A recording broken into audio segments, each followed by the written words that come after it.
5 questions in 10 minutes. First question. Tell me about a time that you took the lead on a project or task.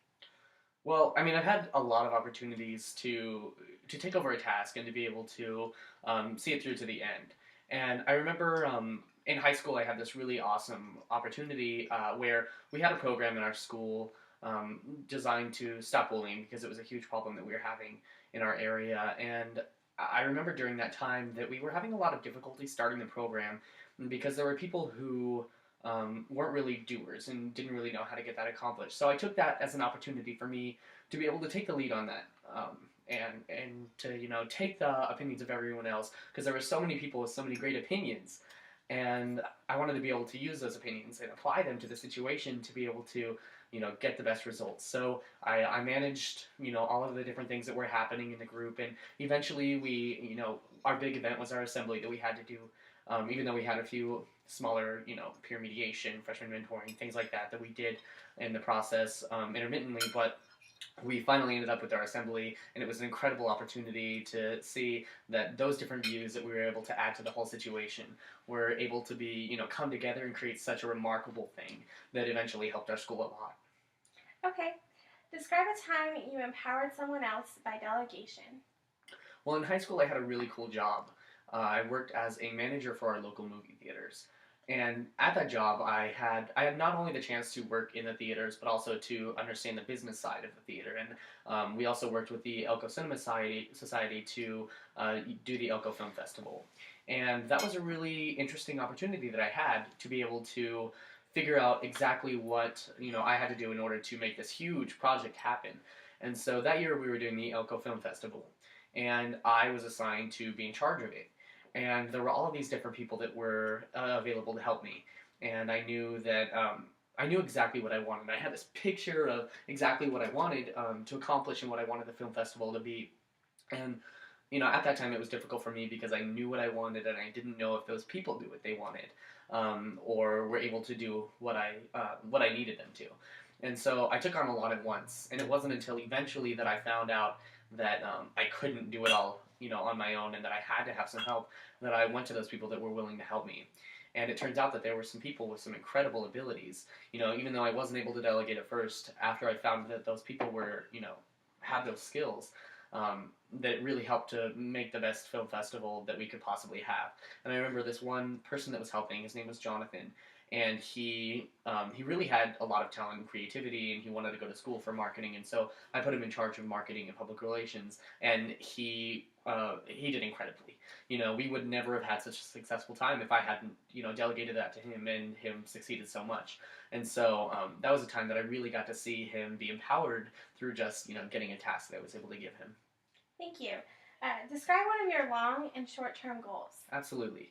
I have a goal board at home, so I have thousands of goals that I have written down that I change, and when I reach one, then I take it down and I put up another one in its place. And my long-term goal, my most important long-term goal that I have, is to go into marketing management.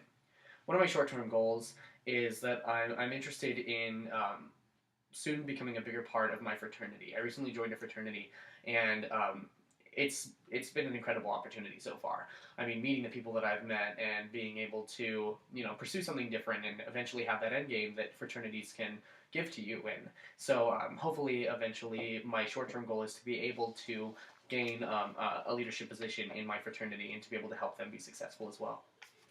Describe a time you demonstrated commitment and how this affected Yeah. your outcome. In high school, I was part of a speech and debate team, which was a really cool chance for me to be able to not only help myself, but to be able to, take a position as a leader on that team and to coach the kids that were on it to be able to be successful. Because I didn't really have a coach when I was starting out, and it was really important that those people had coaches because I knew that they could be successful. And there was one student that I wanted to help out that was working on one of her pieces, and she was just having a really difficult time with it. And during that time, I was stressed out. I mean, I had school, I had chess club, I had forensics, I had FFA, I had work, I had all of these different things that I had to focus on. And so it was difficult for me to be able to help her out with that and to, engage so much in something that for me wasn't even going to be beneficial for myself. And, at that time, I took her piece, and I took the challenge, and I committed myself to putting everything into it that I had, and to not only putting my time in it, and even though it took longer than I would have hoped, so I stayed committed to that task. And eventually, she got it, and she was extremely successful, and then ended up winning and qualifying for nationals in that. So it was a really cool chance for me to be able to, see that making a commitment to something so strong and continuing to commit myself to things like that might not benefit me personally, but it could benefit the people that I was serving. Okay, last question. Give me an example of a time that you were a leader in your community. In my community, we had about 45 minutes away is the town of Wells. And in Wells, in 2006, there was a 6.0 earthquake. And that was a huge hit to the community. There were people that, lost their houses. There were kids that couldn't go to school because their school was completely level. There was, the swimming pool was completely destroyed. I mean, all of these things were destroyed in the community. And I saw that need, and I wanted to take action to be able to do something to help that. And so I got together with some of my good friends who were in high school or who were in middle school, and we tried to figure out what we could do to try and help them. And so we came together to be able to put together the Wells Earthquake Relief Fund. And basically what we did was we rallied around to be able to get people to contribute money and time and resources and to be able to help those people. And we went to Wells and we saw the devastation that had occurred there.